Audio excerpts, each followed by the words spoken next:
Hello everyone, welcome to this video. और मेरा नाम है अमन त्रिवेदी और आप ये वीडियो देख रहे हैं LSG learn study and growth channel पर।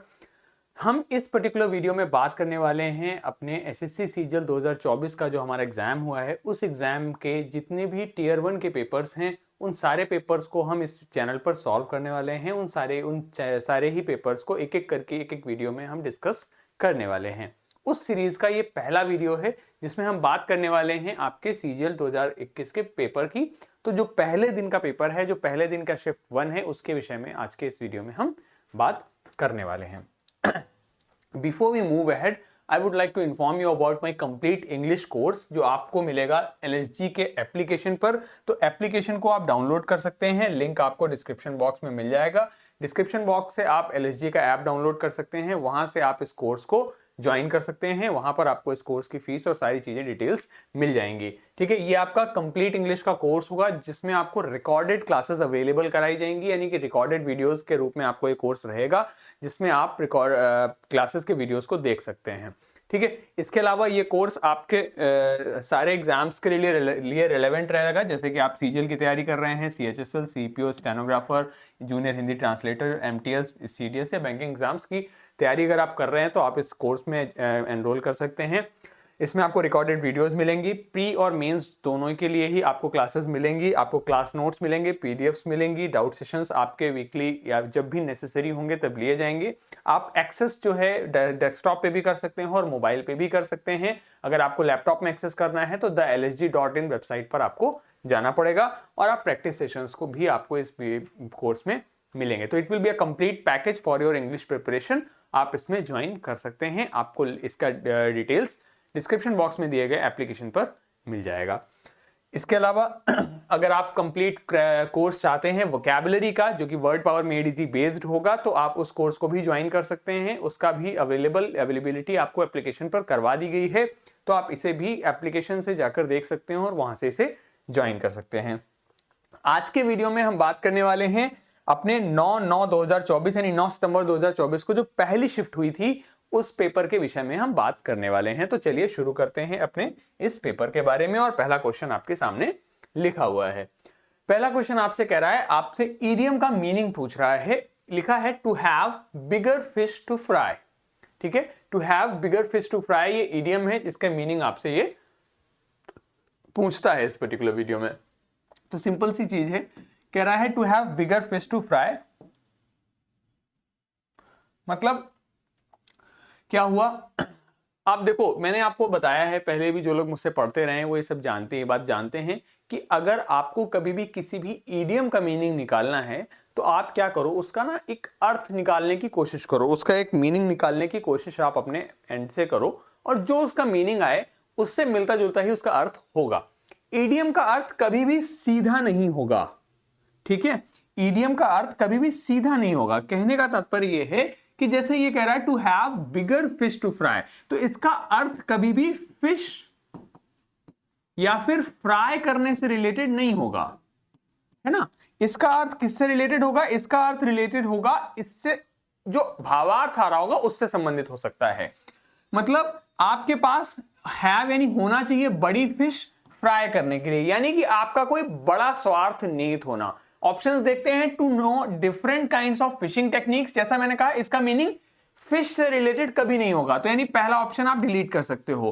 दूसरा कह रहा है to take calculated risk, to have bigger things to take care of then the menial task at hand, to have an interest in cooking. Again मैंने आपसे कहा fry से related भी इसका अर्थ नहीं होगा, यानी कि चौथा ऑप्शन भी आपका गलत हो जाता है। एक और ईडियम की ट्रिक आप देख सकते हो, ये हमेशा काम नहीं करेगी लेकिन काफी हद तक काम कर देती है। क्या? जिस भी ऑप्शन में सबसे ज्यादा एक्सप्लेनेशन दिया हो, जिस भी ऑप्शन में सबसे ज्यादा एक्सप्लेनेशन दिया हो, ईडियम के अर्थ में जिसमें भी सबसे ज्यादा एक्सप्लेनेशन दिया हो, वो मीनिंग अक्सर उसका होता है। ये फूल प्रूफ नहीं है, हमेशा ऐसा नहीं होगा, कभी कभी गलत भी होगा, बट आप इसको यूज कर सकते हो जब आपको कुछ समझ नहीं आ रहा तब। तो अगर आप इन चारों ही ऑप्शंस देखो तो सबसे ज्यादा एक्सप्लेन किसमें किया गया है, इसमें, यानी कि आंसर हमारा ये हो सकता है और यहां पर ऐसा है भी। तो आंसर हो जाएगा to have bigger things to take care of then the menial task at hand, यानी कि आपके पास बड़े काम हैं बजाय इन छोटे छोटे कामों से के कंपैरिजन में। कैलकुलेटेड रिस्क से इसका कोई लेना देना नहीं है, ठीक है। तो कहते हैं ना कि he has a bigger fish to fry, he has not come here for such a menial thing, he must have a bigger fish to fry। उसका कोई बड़ा काम भी होगा, वो छोटे मोटे काम के लिए आपके पास नहीं आता है, ठीक है। तो आंसर हमारा यहां पर हो जाता है सी। चलिए अगले क्वेश्चन की तरफ आते हैं और अगला सवाल हमारा जो रखा हुआ है यहां पर वो है आपका अप्रोप्रिएट सिनोनिम बताना है आपको टॉक्सिक का। तो ये तो एकदम जेनजी का वर्ड है और आजकल ट्रेंडिंग भी है कि वो बहुत ही यूज होता है। Toxic parents, toxic relationship, toxic girlfriend, toxic boyfriend, toxic partner, तो हर चीज को टॉक्सिक बना दे रहे हैं। टॉक्सिक मतलब क्या है? टॉक्सिक का मतलब वही है क्या आपका जहरीला, ठीक है। इट्स वेरी टॉक्सिक, बहुत ही खराब हो गया, बहुत ही टॉक्सिक हो गया, मतलब पॉइजनस हो गया है। तो टॉक्सिक का मतलब हो जाता है आपका पॉइजनस। टॉक्सिक जो सिक कर दे यानी बीमार कर दे आपको, जहर आपको बीमार कर देगा, तो मतलब क्या हो गया जहरीला। अब ऑप्शन देखिए, लिसिट है, इसी से बनता है आपका इलिसिट। इलिसिट लिकर, लिसिट मतलब हो गया वैध, इलिसिट मतलब अवैध। तो लिसिट मतलब हो गया वैध। लॉडेटरी, लॉडेशन से लॉर्ड से वर्ड बना, लॉडेटरी मतलब क्या हो गया लॉर्ड, लॉर्ड मतलब होता है प्रशंसा, तो लॉडेटरी मतलब क्या हो गया प्रशंसा करना। लैंकी, स्क्रैगी, स्क्रॉनी मतलब होता है दुबला पतला निर्बल, और लीथल, फेटल मतलब होता है घातक।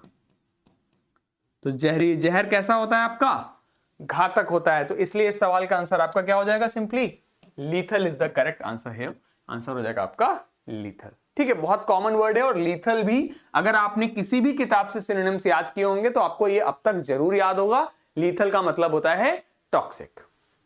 आगे बढ़ते हैं, अगला सवाल कहता है select the option that expresses the opposite meaning of the underline word.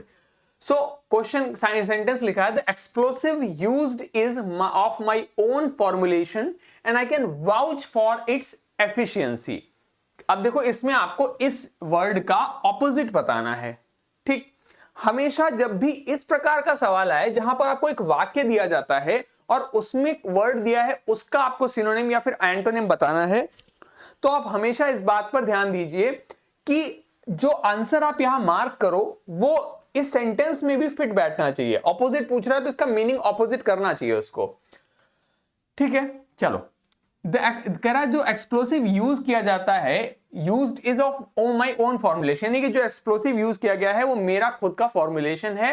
And I can vouch for its efficiency. Efficiency मतलब होता है कि इफेक्टिव कितना होगा, उसकी कितनी उपयोगिता होगी, तो मैं इसकी वाउच फॉर कर सकता हूं, यानी कि आई कैन गारंटी इट। यही आप कहना चाह रहे हो। ऑप्शन लिखा है मेंटेन, तो ये तो पॉजिटिव वर्ड है वाउच फॉर, ठीक है। मेंटेन भी आपका पॉजिटिव वर्ड है, ठीक। सर्टिफाई कर सकता हूं मतलब सत्यापित कर सकता हूं, तो ये भी पॉजिटिव वर्ड है। विटनेस मतलब होता है आई विटनेस वर्ड आता है आपका, वर्ड यूज होता है आई विटनेस। आई मतलब आंख, विटनेस मतलब देखना, तो आई विटनेस हो जाता है चश्मदीद जिसे कहते हैं। विटनेस मतलब क्या होता है, आपने अक्सर वो हिंदी फिल्में देखी ही होंगी ना, कहता है कि जज साहब कहते हैं कि आपको जो भी कहना है विटनेस बॉक्स में आकर कहो। विटनेस बॉक्स मतलब गवाह, करेक्ट। तो ये भी पॉजिटिव वर्ड हो गया गवाह होना। इन मतलब नहीं, वैलिडेट मतलब सत्यापित करना, इनवैलिडेट मतलब असत्यापित करना, ये निगेटिव वर्ड हो गया, करेक्ट। वाउच आपका एक पॉजिटिव वर्ड है, तीनों शब्द आपके पॉजिटिव हैं। आपको ऑपोजिट मार्क करना है, आंसर हमारा क्या बना invalidate is the correct answer. बात खत्म हो जाती है यहीं पर, आंसर हो जाएगा हमारा फोर्थ। ये पॉजिटिव निगेटिव वाला लॉजिक जरूर लगाते रहिए क्योंकि इससे आपके बहुत से शब्द बन जाते हैं। क्योंकि अक्सर ऐसा बहुत बार होता है कि बच्चों को मीनिंग पता है, जो शब्द पूछा गया है उसका मीनिंग पता है, ऑप्शन जो दिए गए हैं उनके मीनिंग भी पता है, बट कई बार हम सिनोनिम या फिर एंटोनिम गलत मार्क कर देते हैं क्योंकि हम समझ नहीं पाते यहां पर सही क्या होगा। तो उस केस के लिए आप ये पॉजिटिव निगेटिव वाला लॉजिक जरूर लगा के रखिए। आगे बढ़ते हैं, अगला सवाल कहता है आपको इसमें वॉइस चेंज करना है, इस सेंटेंस को एक्टिव वॉइस में कन्वर्ट करना है। कह रहा है lovely tunes are composed by Dominica. ठीक है, ये बात क्लियर है कि ये जो वाक्य लिखा गया है ये है पैसिव वॉइस में। और बच्चों एक बात आप लोग जरूर से करो, क्या कि एक्टिव पैसिव वॉइस के जो रूल्स हैं उनको आप जरूर से याद कर लो, उनका एक शॉर्ट नोट्स वगैरह जरूर बना के उन्हें जरूर से याद कर लो, because that is very very important. उससे एक दो सवाल आपको मिलता ही मिलता है, और आपको पता है कि आज के तारीख में अगर आप टियर 2 की तैयारी कर रहे हैं तो एक सवाल की कितनी वैल्यू है, तो आप इसको जरूर से ध्यान रखो। तो सिंपल सी चीज, अब देखिए यहां लिखा है आर और यहां लिखा है कंपोज्ड, तो आप मुझे बताइए कि इज एम आर के साथ में वर्ब की थर्ड फॉर्म आती है जब, तो ये कौन सा टेंस होता है, कौन से टेंस के पैसिव वॉइस में इज एम आर की वर्ब इसके साथ वर्ब की थर्ड फॉर्म आती है, कौन से टेंस में आती है? ये होता है आपका प्रेजेंट इंडेफिनिट टेंस। क्या होता है आपका? ये प्रेजेंट इंडेफिनिट टेंस के पैसिव में आती है। यानी कि जब इसका एक्टिव बनेगा तो हमें प्रेजेंट इंडेफिनिट टेंस के हेल्पिंग वर्ब्स का यूज करना होगा। प्रेजेंट इंडेफिनिट टेंस में क्या यूज होता है? जैसा कि ये वाक्य आप देख सकते हो, पॉजिटिव सेंटेंस है, एफर्मेटिव सेंटेंस है, इसमें आप यूज करते हो वर्ब के साथ एस या फिर ईएस का। करेक्ट है? ठीक, तो डोमिनिका कंपोजेज लवली ट्यून्स, यहां लिखा है कंपोज्ड, आप हटा दीजिए, यहां लिखा है कंपोज, यहां लिखा है कंपोजेज। अब ये बात तो मैंने आपको बता दी, वर्ब के साथ एस या ईएस लगता है। कब लगता है? वर्ब के साथ एस या ईएस लगता है जब सब्जेक्ट हमारा सिंगुलर होता है, और वर्ब के साथ फर्स्ट फॉर्म लगती है वर्ब की जब वाक्य हमारा प्लूरल होता है। करेक्ट है? अब देख लेते हैं जो वाक्य शब्द है वो हमारा क्या है, सिंगुलर या फिर प्लूरल। डोमिनिका यानी कि सिंगुलर, एक व्यक्ति है, ठीक है, सिंगुलर है, तो फिर ये यहां पे अच्छा विल भी लगा हुआ है तो ये भी हटा दीजिए। यहां पर सिंगुलर है और यहां पर भी कंपोजेज है, यहां भी कंपोजेज है, बहुत ही बढ़िया बात है। यानी कि हमें इतना डिटेल में जाने की जरूरत नहीं है। डोमिनिका कंपोजेज लवली ट्यून्स और Dominica composes tunes lovely. Tunes lovely नहीं होगा, लवली ट्यून्स होगा। ठीक है, तो आंसर हमारा हो जाएगा फर्स्ट। ठीक है, ट्यून्स लवली नहीं होगा, लवली आपका क्या है, एडवर्ब है। ठीक है, तो lovely tunes is the correct answer. ठीक है, लवली आपका एडजेक्टिव है, सॉरी। ठीक, लवली आपका एडजेक्टिव है। ठीक है, तो आपका यहां पर हो जाएगा lovely tunes, Dominica composes lovely tunes is the correct answer है। ठीक है, क्लियर? चलिए, so let's see the next word here. ये आपका एडजेक्टिव हो जाएगा। ठीक है, सिंपल सी बात है, नाउन के साथ में अगर ly लगेगा तो वो हो जाएगा एडजेक्टिव। सॉरी, नाउन के साथ ly लगेगा तो वो हो जाएगा एडजेक्टिव, और एडजेक्टिव के साथ ly लगेगा तो वो हो जाएगा आपका एडवर्ब। लव आपका जो है एक वर्ब भी है और लव आपका नाउन भी है। और जब नाउन की बात करें तो कौन सा नाउन है? एब्स्ट्रैक्ट नाउन है। ठीक है, चलिए आगे बढ़ते हैं। हाँ जी, कह रहा है आपको सिनोनिम बताना है अगेन इस वर्ड का। मैंने आपको जो लॉजिक बताया कि आप उस वर्ड को वहां रख के भी जरूर देख लेंगे। Again, we would better watch our step and not give him any excuse to harass us further. तो हैरेस यानी कि हैरेस करना, किसी को परेशान करना, प्रताड़ित करना, वर्ड लिखा हुआ है। ये कैसा शब्द है? ये आपका निगेटिव शब्द है। करेक्ट है? ठीक, बिट्रे करना मतलब किसी को धोखा देना। ठीक, रेलिश करना मतलब स्वाद लेना। सूद करना मतलब होता है किसी को काम करना, शांत करना। ठीक है, रेलिश करना, स्वाद करना पॉजिटिव शब्द है, सूद करना, शांत करना पॉजिटिव शब्द है। ठीक, बिट्रे करना, धोखा देना एक निगेटिव शब्द है। आपको सिनोनिम मार्क करना है, यानी कि एक जैसा शब्द होना चाहिए। Intimidate, I was intimidated by his argument, I was intimidated by his voice। तो intimidate का मतलब होता है किसी को डराना, धमकाना। ठीक है, तो डराने धमकाने से संबंधित हो गया, तो यानी डर जाने के संबंधित हो गया। तो ये भी निगेटिव हो गया अब आपका, और ये भी निगेटिव हो गया। लेकिन क्या यहां पर धोखा देने से संबंधित बात है? नहीं है, धोखा कोई बात ही नहीं हो रही। कह रहा है कि मैं बेटर होगा कि हम अपने कदमों को ध्यान से रखें एंड गिव हिम, उसको कोई और एक्सक्यूज ना दें अपने, उसको अपने हमें और हैरेस करने का। यानी कि और हैरेस करना मतलब परेशान करने से संबंधित हो गया। तो आंसर हमारा यहां क्या हो जाएगा? इंटिमिडेट करना is the correct word here. Answer आ जाएगा हमारा इंटिमिडेट। ठीक है, एक चीज मैं आप सभी से कहूंगा कि आप लोग जब अंग्रेजी की प्रैक्टिस करें, I am pretty sure that आप में से बहुत सारे लोग जो भी पेपर की तैयारी कर रहे हैं वो लोग मॉक टेस्ट लगाते होंगे या फिर प्रीवियस ईयर पेपर्स लगाते होंगे। आप जब घर पे सेक्शनल मॉक टेस्ट दें या सेक्शनल प्रीवियस ईयर पेपर्स लगाएं तो आप सभी लोग एक काम जरूर करें, क्या कि आप सभी लोग जब घर पे मॉक टेस्ट लगा रहे हो तो कोई जल्दबाजी मत करो। ठीक है, मतलब आप में से कई लोगों का लॉजिक होता है कि जल्दी करना होगा एग्जाम में जल्दी करना होगा ना, बट अभी यू हैव टाइम, तो अभी थोड़ा सा समय देकर आप क्वेश्चंस को करो और फिर आप सही करो।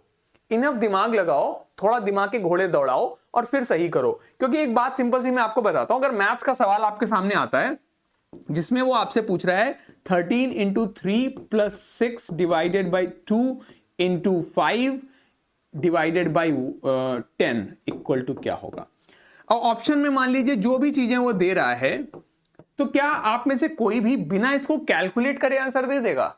हो सकता है आप में से कुछ का गलत हो जाए, कैलकुलेशन गलत हो जाए, लेकिन आप सब इसको एक बार कैलकुलेट तो करोगे ही करोगे, भले ही समय लगे, है ना। सिमिलरली इंग्लिश में जस्ट बिकॉज हमें जल्दी मार्क करना है, हम कोई भी आंसर मार्क करके आगे ना बढ़े। आप उसमें इनफ दिमाग लगाइए, आप अपने लॉजिक्स लगाइए। जब मेरे वीडियोस को आप देख रहे हैं तो आप देखिए कि क्या अप्रोच अपनाई है मैंने, उस अप्रोच को अपने दिमाग में रखिए और फिर सवालों को अटेम्प्ट कीजिए। क्योंकि मैथ्स में जब बिना कैलकुलेशन के आंसर मार्क नहीं करते हो तो अंग्रेजी में क्यों कर रहे हो, है ना। तो थोड़ा सा दिमाग लगा के, लॉजिक्स लगा के फिर आंसर करिए और फिर आगे बढ़िए। और जब भी आप उनके आंसर देखिए तो भी इनफ टाइम दीजिए। भले ही आपके दिन में कम सवाल हो, कम मॉक टेस्ट हो, लेकिन आपकी क्वालिटी ज्यादा होगी, सीखोगे ज्यादा। क्योंकि कई बार सिर्फ नंबर ऑफ क्वेश्चंस बढ़ाने के लिए हम बहुत ज्यादा पेपर देने लगते हैं, मॉक टेस्ट देने लगते हैं, दैट डजंट वर्क। चलिए, अब आपको यहां पे वन वर्ड सब्स्टिट्यूशन पूछ रहा है। क्या लिखा है? A short interesting story about a real person और इवेंट। किसी इवेंट के विषय में एक short interesting story about a real person और इवेंट। तो स्केच क्या होता है? स्केच, नैरेटिव, एंड एनेक्डोट और पोएम। पोएम आपको पता है कविता है, तो यहां पर स्टोरी की बात हो रही है, तो पोएम तो आंसर हमारा नहीं हो रहा है ना। स्केच की बात करें तो स्केच आप लोगों ने बॉलीवुड मूवीज में देखा होगा कि हम उसका स्केच बनवाया जा रहा है, क्रिमिनल का स्केच बनवाया जा रहा है, तो एक तो वो ड्राइंग होती है स्केच। इसके अलावा आप में से जो लोग कॉलेजेस वगैरह में पढ़े होंगे, उन्होंने कभी प्ले परफॉर्म किया होगा, तो एक छोटे से जो प्ले परफॉर्म करते हैं उसे भी स्केच कहते हैं, क्योंकि उसकी एक कहानी होती है। तो एक तो स्केच का वो अर्थ हो गया, तो वो भी आनी होगा। नैरेटिव क्या होता है? जो मीडिया गढ़ती है, जो पॉलिटिकल पार्टीज गढ़ती हैं, कि आप किसी के लिए एक नैरेटिव बना रहे हो कि वो ऐसा ऐसा व्यक्ति है, उस सरकार आ जाएगी तो ऐसा ऐसा हो जाएगा, वो एक नैरेटिव बनाते हैं। तो एक तो वो नैरेटिव वो होता है, तो नैरेटिव भी नहीं होगा। अब बचता क्या है यहां पर? Anecdote. Anecdote is the correct answer here. Anecdote का मतलब होता है थोड़े से अम्यूजिंग, इंटरेस्टिंग किस्से, कहानियां किसी भी व्यक्ति या विषय, किसी भी इवेंट के विषय बारे में। तो जैसे जब कपिल शर्मा के शो में लोग आते हैं तो आपने देखा होगा कपिल शर्मा अक्सर लोगों से पूछता है कि सर आप अपने समय के कोई एनेक्डोट बताइए, कोई कहानी बताइए, कोई छोटी सी घटना बताइए। जैसे सुनील गावस्कर साहब आए थे तो भी उन्होंने ये बोला था। तो जब भी कोई व्यक्ति आता है तो उनसे जुड़ी कोई घटना, कोई कहानी सुनना चाहते हैं, तो उसे हम एनेक्डोट कहते हैं। ठीक है, तो एनेक्डोट क्या हो गया? किसी भी व्यक्ति से जुड़ी हुई छोटी किस्सा कहानियां, उसे हम एनेक्डोट कहते हैं। आगे बढ़ते हैं। कह रहा है no altruistic act is truly sincere. आपको इसका सिनोनिम बताना है। देखो ऑल्ट्रिज्म, ये सारे वर्ड आप में से जितने भी लोग इस चैनल पे वीडियो देख रहे हैं, अगर आपने word power made easy series देखी है तो आपने ये वर्ड जरूर पढ़ा होगा। क्या है? देखिए, और देखो आपको बताया गया है, मैंने आपको वर्ड पावर मेड इजी में बताया है, ऑल्टर मतलब होता है अदर। ठीक है, ऑल्ट्रिज्म, ऑल्टर मतलब होता है अदर। इसी से आता है ऑल्टर ईगो। ईगो मतलब आई, ऑल्टर ईगो मतलब अदर सेल्फ। ठीक है, आपका बेस्ट फ्रेंड। ठीक है, ऑल्ट्रिज्म किसी की हेल्प करना, दूसरों की मदद करना, जो ऑल्ट्रिज्म हो जाता है। ऑल्ट्रिस्ट जो दूसरों की मदद करता है, जो दूसरों की मदद करता है। तो ये हो जाता है आपका नाउन। नाउन में भी कौन सा नाउन? Common noun. और अगर अंत में आईसी लगता है तो क्या हो जाता है? एडजेक्टिव। तो देखो ये आपका नाउन हो गया, नाउन के आगे क्या आ जाएगा? एडजेक्टिव। तो ऑल्ट्रिस्टिक क्या हो गया? एडजेक्टिव। ठीक है, ऑल्ट्रिस्टिक एक्ट मतलब क्या हो गया? दूसरों की मदद करने वाला, परोपकार वाला कार्य। Is truly sincere. अब ऑप्शन में आपको दिए गए हैं फैंटेस्मल, फोनोटिपिकल, फिलेंथ्रोपिक या फिर फेनोमिनल। तो बहुत ही सिंपल चीज है। अगर इसीलिए वर्ड पावर मेड इजी किताब इतनी इंपॉर्टेंट बन जाती है कि अगर आपने वो किताब अच्छे से कर रखी है तो ये सवाल आप इजीली कर पाओगे, क्योंकि हो सकता है में से कुछ लोग पहले शब्द को देख के डर जाएं। ठीक है छोड़ देते हैं पहले शब्द को, मीनिंग नहीं पता, हटा देते हैं। फोनो का मतलब हो जाता है आवाज से संबंधित। फेनोमिनल मतलब हमें पता है, इतने सारे रियलिटी शोज देखे हैं जिसमें पर्याप्त अंग्रेजी छोटी मोटी यूज होती है, तो फेनोमिनल परफॉर्मेंस, बहुत अच्छी परफॉर्मेंस। तो बहुत अच्छे के सेंस में तो ये यूज नहीं हो रहा है यहाँ पे। फिल मतलब होता है लव, फिल मतलब होता है आपका लव, और एंथ्रोप मतलब होता है आपका मैनकाइंड। तो आपको वर्ड पावर मेड इजी वाली सीरीज में पढ़ाया गया है क्या? एंथ्रोपोलॉजी। एंड लॉजी मतलब होता है study, anthropology the study of human evolution. Correct, the study of human evolution.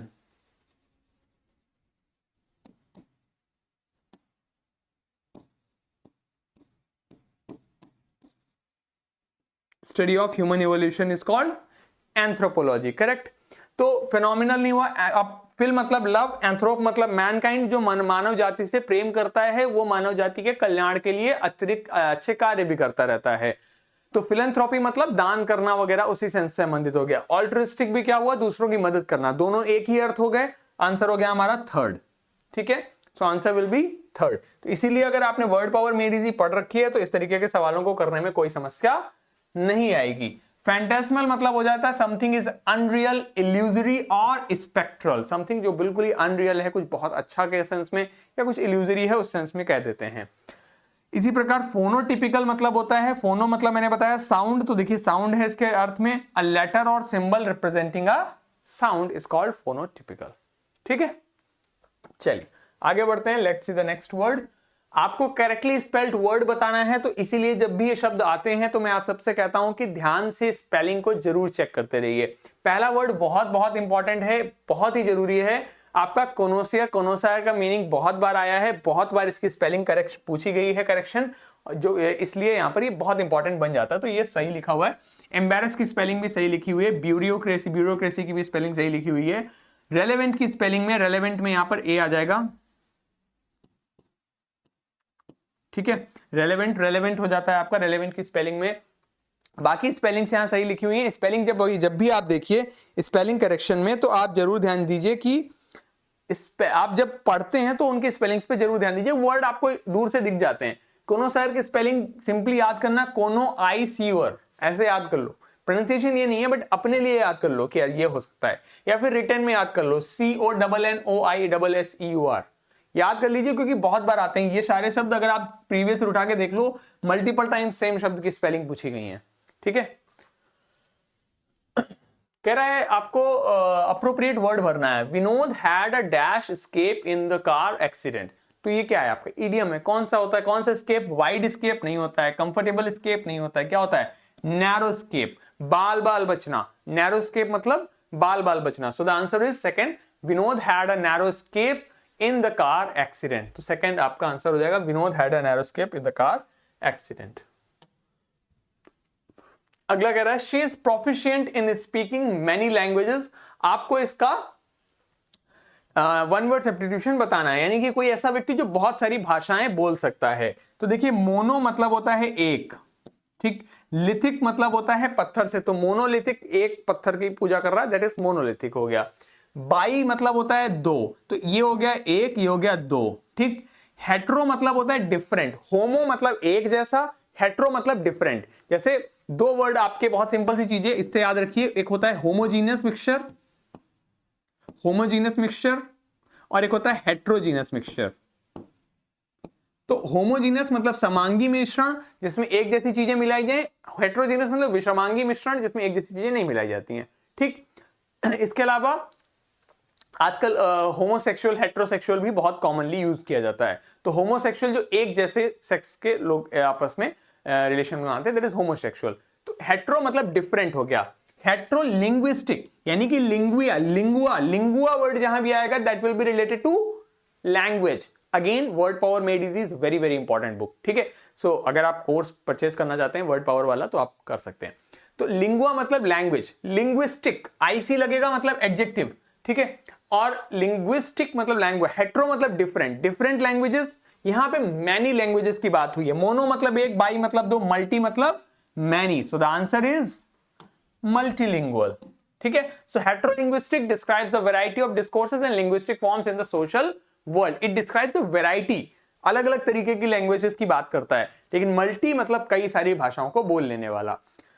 तो अगर आपने वर्ड पावर मेड इजी नहीं पढ़ रखी है तो इस चैनल पर आपको फ्री में अवेलेबल है, आप वो भी देख सकते हैं। और अगर आप कोर्स ज्वाइन करना चाहते तो वो भी कर सकते हैं। अगेन इस तरीके की सारी चीजें आपको वहां पे कराई जाती है, उससे बहुत हेल्प मिलती है। जैसे मोनो का सिंपल मतलब एक होता है, बाई का मतलब दो होता है, मल्टी का मतलब कई सारे होते हैं। It's very simple.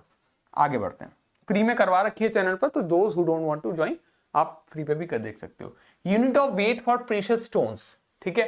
तो अब भाई प्रीशियस स्टोन्स यानी कि जो कीमती धातुएं, कीमती पत्थर होते हैं, उनको नापने के लिए कौन सी यूनिट का यूज किया जाता है? प्योर, रिलायबल, एक्यूरेट या फिर कैरेट? अब मुझे बताओ, सोना खरीदते हो या नहीं खरीदते हो तो भी पता तो होगा ही। तो सोना के लिए जो यूज किया जाता है वो क्या यूज किया जाता है? कौन सी कैरेट, कौन सी वो यूनिट यूज की जाती है? यूज की जाती है सिंपली आपकी carat. So the answer is carat. Accurate मतलब बिल्कुल सही, रिलायबल नहीं, प्योर नहीं, आंसर हो जाता है carat. So unit of weight for precious stones is carat, ठीक है। कैरेट हो जाता है 24 carat gold, 18 carat gold, 22 carat gold, 20 carat gold, उस हिसाब से आपका हो जाता है, ठीक है। So the answer is second. चलिए आगे बढ़ते हैं।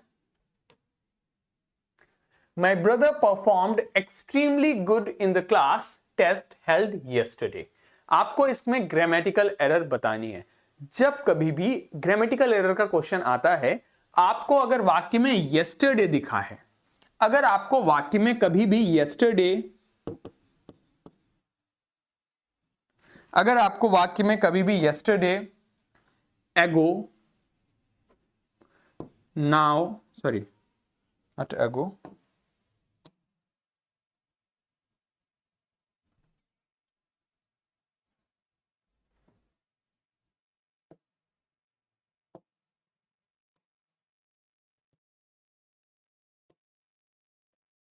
चलो, yesterday, ago, last night,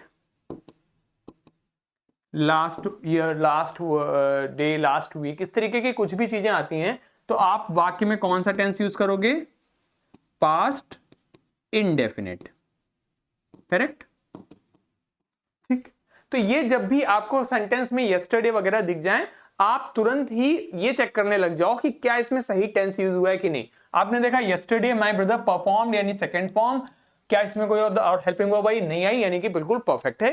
ये वाली बात तो हमारी चेक हो गई। आगे देखते हैं। My brother performed extremely good, extremely good in the class test held yesterday, ठीक है।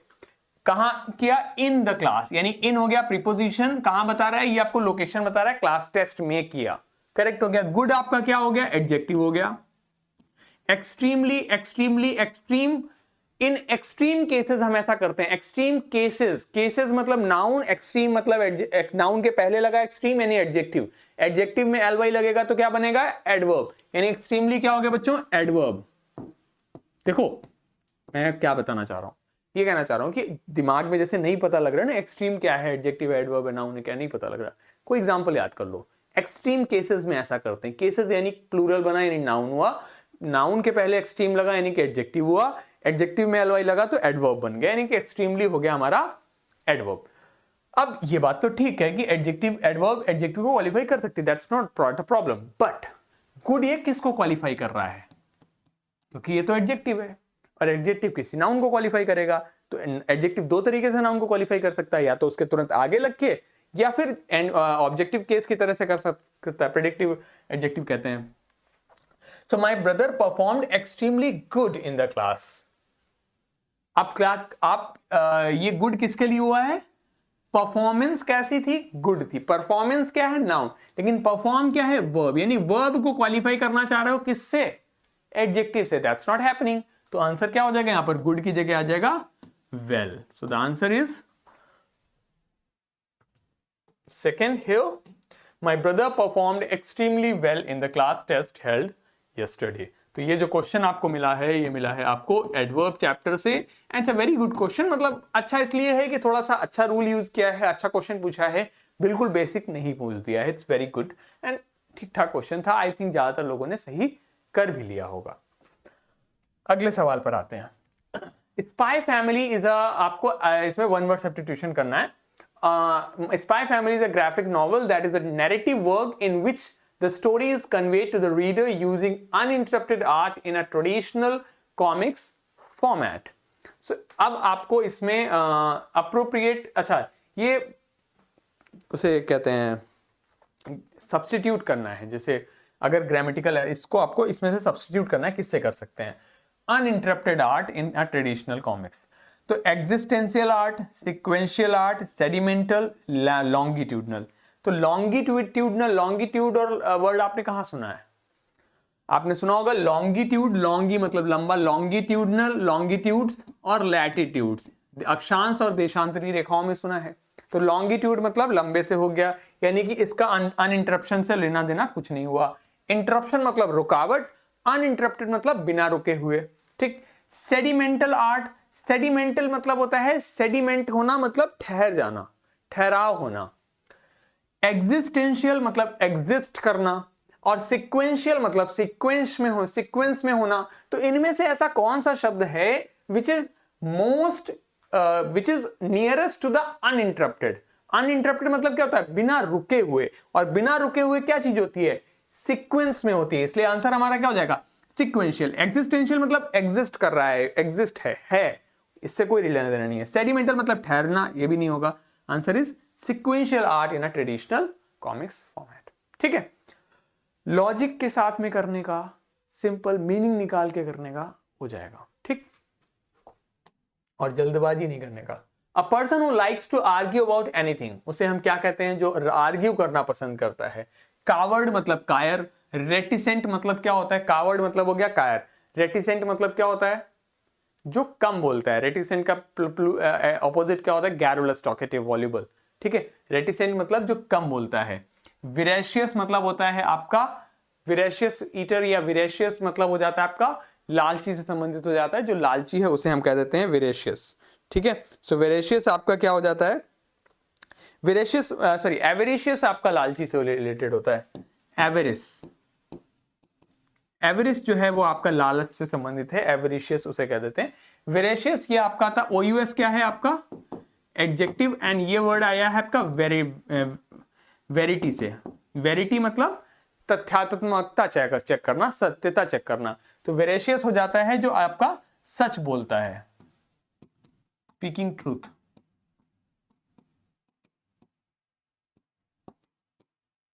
ठीक है। वेरिटी मतलब सत्यता से संबंधित हो जाता है। और बोन ऑफ कंटेंशन आपने इडियम सुना होगा। बोन ऑफ कंटेंशन, जिसका हिंदी मीनिंग क्या होता है? विवाद की जड़, है ना। तो कंटेंशन मतलब क्या होता है? विवाद से संबंधित हो गया, यानी कि आर्ग्यू, वाद विवाद, यानी कि आंसर हो गया कंटेंशियस। ठीक है। वेरेशियस मतलब हो जाता है स्पीकिंग ट्रूथ। वेरिटी से संबंधित होता है कि we can not check the veracity of it. तो वेरासिटी, वेरिटी मतलब हो जाता है किसी चीज की सत्यता चेक करना। ठीक है। ठीक है। वेरासिटी,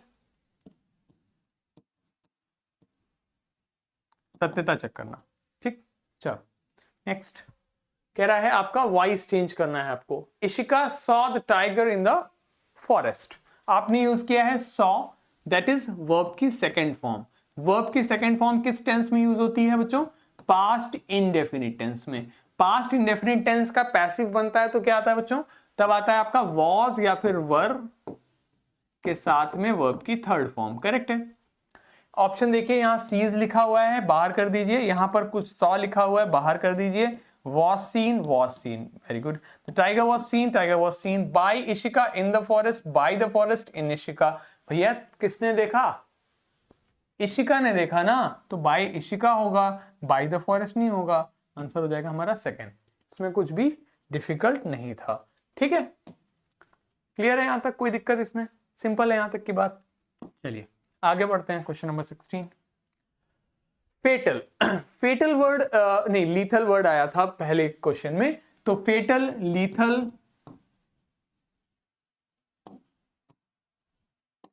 फेटल, लीथल, डेडली मतलब होता है घातक, टॉक्सिक, इनॉकस। ठीक है, तो ऑप्शन यहाँ पे एडिशनल मतलब जोड़ना कुछ। ठीक है, एडिशनल मतलब हो जाता है आपका कुछ जोड़ने से संबंधित। इजी, इजी हो गया। जॉवियल आपका है, जॉवियल, जॉली, हिलेरियस, ये भी पॉजिटिव, ये भी पॉजिटिव, ये भी पॉजिटिव, ये है निगेटिव। आंसर हमारा deadly, that is also negative. ठीक है, सिंपल क्वेश्चन था, बहुत इजी था, कुछ भी दिक्कत नहीं होगी जी। She has been studying for 2 o'clock। अब आपको इसमें सब्स्टिट्यूट करना है। ठीक है देखो, अगर मान लो ये क्वेश्चन आपका एरर में आता तो सिंपली आपको क्या देखना होता है, फॉर 2 o'clock दिया हुआ है तो सेंटेंस में हैज बीन जरूर लगा होना चाहिए, यानी कि सेंटेंस में आपके प्रेजेंट परफेक्ट यानी कि परफेक्ट कंटिन्यूअस टेंस जरूर होना, एटलीस्ट परफेक्ट टेंस तो जरूर ही होना चाहिए था। अब यहां लिखा हुआ है फॉर, तो बच्चों देखिए आपको सिंस जो यूज होता है वो यूज होता है इसके लिए, और बच्चों जो फॉर यूज होता है वो यूज होता है इसके लिए। मतलब ये यूज होता है आपका पीरियड ऑफ टाइम के लिए,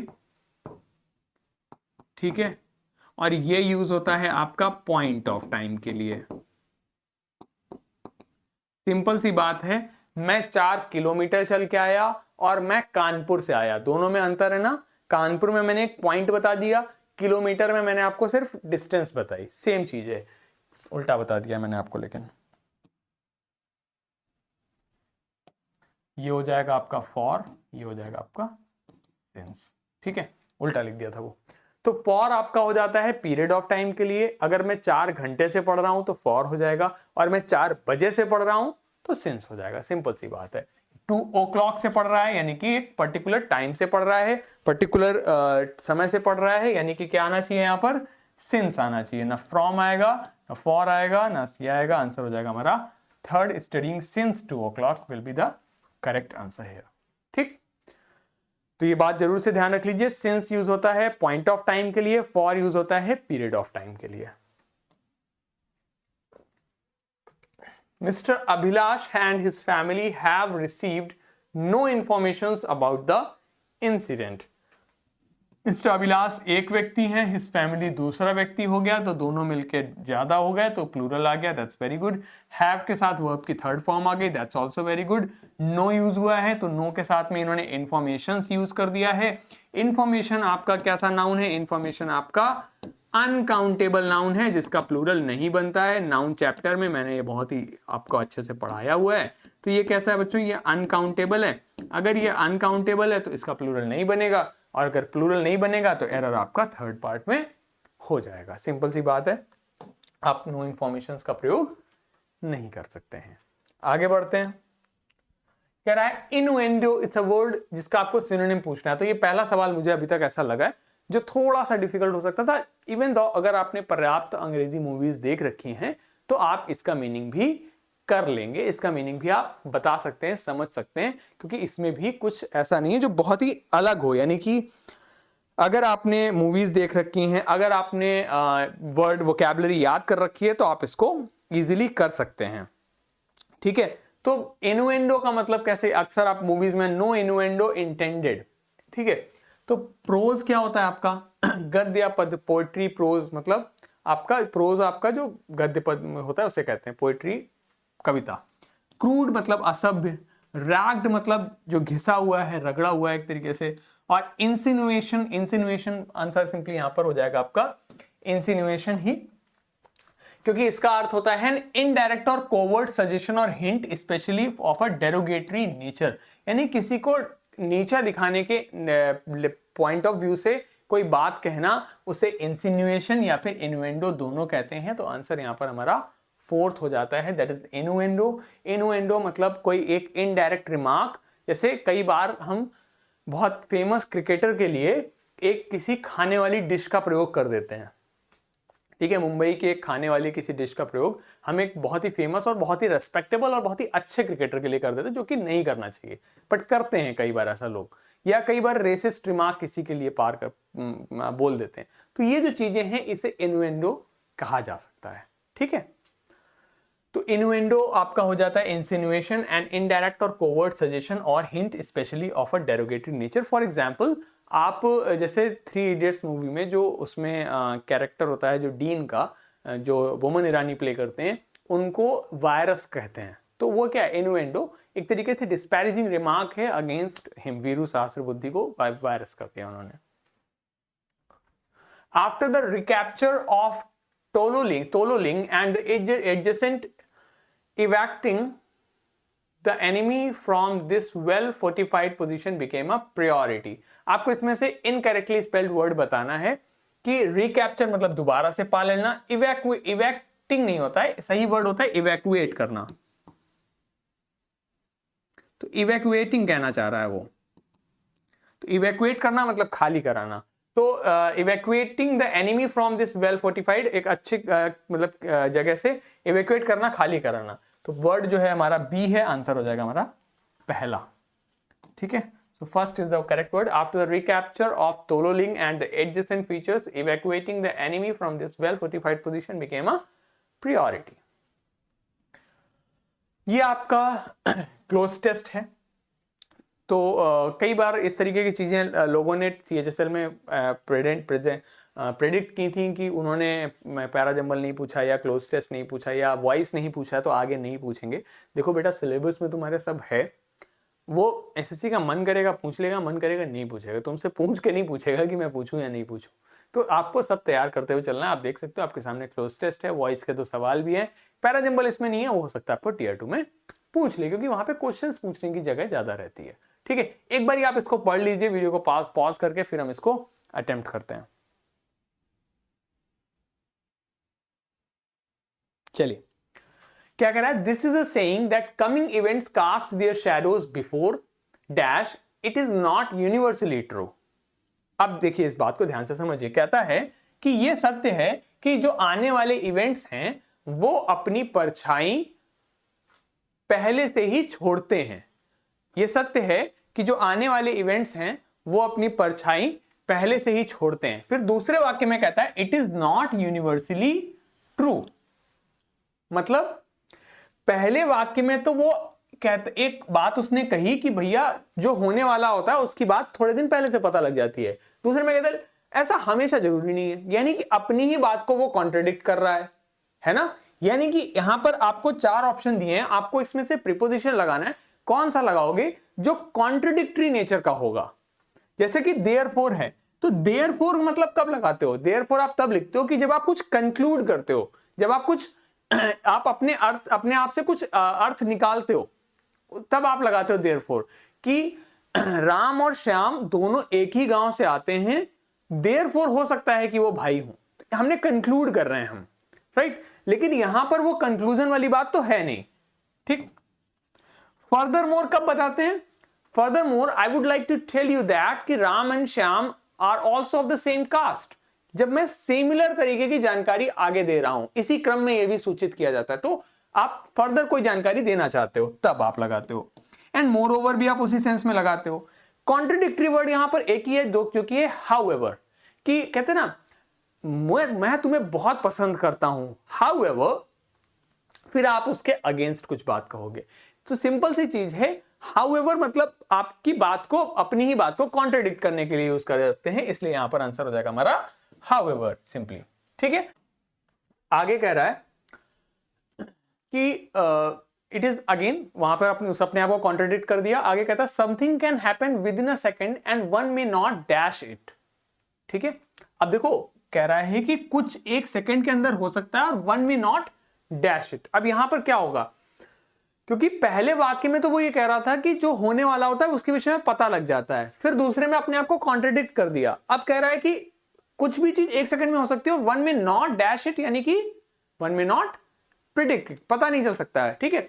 तो यहां पर तो अब यहां पर अपनी इस बात को वो कोरोबरेट कर रहा है, उसको सपोर्ट करने के स्टेटमेंट दे रहा है। तो यहां पर आपका हो जाएगा फोरसी, प्रेडिक्ट करने से संबंधित एक ही शब्द यहां पर दिया हुआ है, दैट इज फोरसी। तो वन में नॉट फोरसी इट। लीगलाइज करना, लीगल करना, अफेक्ट करना, प्रभावित करना, और रिसिंड मतलब होता है रिवोक या फिर कैंसिल करना। तो कैंसिल या रिवोक की कोई बात नहीं है, यहां पर सिंपली हो जाता है आपका अफेक्ट, लीगलाइज और foresee. Sorry, affect legalize option है, तो आंसर आपका हो जाता है फोरसी, यानी कि प्रेडिक्ट करना हो सकता है, यानी कि कुछ एक सेकंड के अंदर हो सकता है और आपको हो सकता है पता भी ना लगे। आगे कहता है dash some instances so that predictions based on certain signs have gone wrong. अब यहां पर जो ये बात कह रहा है, अपनी बात को ना ये कॉन्ट्रडिक्ट कर रहा है ना कुछ कह रहा है, एक फर्दर आगे जानकारी दे रहा है वो ठीक है, कि कुछ इंस्टेंसेस ऐसे हैं, कुछ घटनाएं, कुछ एग्जांपल्स ऐसे हैं कि जो ये दिखाते हैं कि कुछ साइंस पे बेस्ड प्रेडिक्शन जो है वो गलत हुए हैं। जनरली लोग कहते हैं कि जो प्राकृतिक आपदाएं हैं उन्हें प्रेडिक्ट किया जा सकता है एनिमल्स को देखकर, but what if animals are suffering from disease and they don't show any signs before the event appears. तो कई बार लोग कहते हैं कि एनिमल से पता लग सकता है, बट अगर मान लो कोई एनिमल्स को कोई डिसीज हो गई और वो कोई साइन ना दिखाए, तो इन दैट केस क्या होगा? they may fail to make peculiar sounds or actions about the events which are going to take place। तो वो तो नहीं अपने वो तो आवाज या वो जो एक्शंस करते हैं वो नहीं कर पाएंगे। dash some natural calamities that are likely to appear may forecast their shadows by some bad omens। bad omens मतलब अशुभ, good omen मतलब शुभ, bad omen मतलब अशुभ या अपशगुन। तो यहां पर क्या हो जाएगा? ऑप्शन देखिए अगेन, therefore, nevertheless, moreover या however। therefore कंक्लूड करना, nevertheless कॉन्ट्रडिक्ट करना, however, moreover फर्दर जानकारी देना, और however अगेन कॉन्ट्रडिक्ट करना, ऊपर हम यूज कर चुके हैं। तो यहां क्या हो जाएगा? डैश सम, यानी कि अब यहां पर इस बात को फर्दर सपोर्ट करने के लिए कह रहा है कि moreover, या अब nevertheless नहीं हो सकता, कॉन्ट्रडिक्ट नहीं कर रहा है, क्या हो जाएगा? moreover some instances show that predictions based on certain science have gone wrong। यानी कि फर्दर अगर हम देखें तो कई बार ऐसा हुआ है कि कुछ साइंस पे बेस्ड जो प्रेडिक्शंस की गई हैं वो गलत हुई हैं। तो देयरफॉर कंक्लूड नहीं कर रहे हैं हम, क्योंकि हमने कोई इवेंट नहीं बताया और उससे हमने कोई कंक्लूजन नहीं निकाला है, नहीं, क्या है, फर्दर जानकारी दी गई है। तो आंसर आ जाएगा यहां पर moreover some instances show that predictions based on certain science have gone wrong। ठीक, आगे कहता है dash some natural calamities that are likely to appear may forecast their shadows by some bad omens। तो therefore, besides, secondly या फिर despite। despite का मतलब हो जाता है के बावजूद, despite का मतलब हो जाता है आपका के बावजूद, किसी चीज के बावजूद। ठीक, secondly मतलब तब यूज करते हो जब आपने पहले कुछ बताया, फर्स्टली ऐसा, सेकेंडली ऐसा, तो आप सीक्वेंस में बता रहे हो, फर्स्टली यहां कुछ नहीं यूज हुआ तो सेकेंडली भी नहीं हो सकता। therefore अगेन कंक्लूजन, और besides मतलब इसके अतिरिक्त। ठीक, तो therefore again we are not concluding anything। Answer हो जाएगा यहां पर besides, यानी कि इसके अतिरिक्त कुछ ऐसी नेचुरल कैलेमिटीज हैं that are likely to appear may forecast their shadows by some bad omens। वो कुछ अपशगुन करके अपने शैडोज को फोरकास्ट कर सकती हैं। डैश वी शुड नॉट, आगे कह रहा है कि therefore, nevertheless, however और moreover dash we should not completely cancel out the possibilities that animals can sense certain unnatural happenings। यानी कि हमें we should not completely cancel out the possibilities, पूरी तरीके से इस बात को खारिज नहीं कर सकते कि एनिमल्स जो हैं वो certain unnatural happenings को सेंस कर सकते हैं। तो यहां पर चूंकि इसने कहा besides some अननेचुरल कैलेमिटीज जो हैं वो अपनी फोरकास्ट करती हैं बाय देयर शैडोज को, by some bad omens. Therefore इसलिए हम इस बात को पूरी तरीके से खारिज भी नहीं कर सकते कि वो नहीं पता कर सकते हैं, वे पता कर सकते हैं, लेकिन हो सकता है अगर उन्हें कोई बीमारी वगैरह है तो वो साइन ना शो करे। लेकिन कई बार some unnatural calamities they are likely to appear may forecast their shadows by some bad omens. इस वजह से हम इसे पूरी तरीके से खारिज नहीं कर सकते हैं, यानी कि nevertheless नहीं होगा, however नहीं होगा, moreover नहीं होगा, फाइनली यहां पर therefore हो जाएगा, यानी कि we are concluding it। इसलिए हम इस बात को पूरी तरीके से खारिज नहीं कर सकते हैं। ठीक है, ऑलराइट। सो इस वीडियो में यहीं तक। अब इस वीडियो सीरीज में हम इसी तरीके से जो भी हमारे सीजीएल 2024 के पेपर्स हैं उनको हम लोग सॉल्व करेंगे, एक एक करके सारे पेपर्स को हम लोग एक बार देख लेंगे। ठीक है, चलिए आगे बढ़ते हैं। बिफोर वी मूव अहेड, अगर आप लोग हमारे कोर्सेज को ज्वाइन करना चाहते हैं तो आप ज्वाइन कर सकते हैं। अगर आप कंप्लीट इंग्लिश का कोर्स ज्वाइन करना चाहते हैं तो लिंक डिस्क्रिप्शन बॉक्स में दिया हुआ है, एप्लीकेशन का, वेबसाइट का, कोर्स का, आप इसे ज्वाइन कर सकते हैं। इसमें आपको कंप्लीट इंग्लिश की जानकारी आपको मिलेगी for your upcoming examinations, whether it's CGL, CHSL, stenographer और एनी अदर एसएससी एग्जामिनेशन। इसमें आपको रिकॉर्डेड वीडियोस मिलते हैं, डाउट सेशंस मिलते हैं, pre plus mains oriented classes मिलती हैं। आपको अलग से कोर्स लेने की जरूरत नहीं पड़ेगी। क्लास नोट्स और पीडीएफ्स मिलते हैं, प्रैक्टिस सेशंस मिलते हैं और मोबाइल और डेस्कटॉप पे एक्सेस मिलता है, यानी कि आप वेबसाइट एक्सेस lsg.in से भी कर सकते हैं। इसके अलावा अगर आप वोकैबुलरी की क्लासेस चाहते हैं तो आप world power made easy based vocabulary का कोर्स हमारा परचेज कर सकते हैं, जिसका लिंक भी आपको डिस्क्रिप्शन बॉक्स में दिया हुआ है। यहाँ पर आपको सारी जानकारी मिल जाती है। So we'll see you in the next video. Till then, take very good care of yourself. Have a very great day. Channel को सब्सक्राइब नहीं किया तो कर लीजिए, टेलीग्राम चैनल को ज्वाइन कर लीजिए जिससे कि आपको डिटेल्स मिलती रहें, और आप हमें व्हाट्सएप पे भी कांटेक्ट कर सकते हैं अगर आपकी कोई क्वेरी है तो। ठीक है, so will see you in the next video. Till then take very good care of yourself. Have a very great day. Take care. Bye bye. Thank you so much.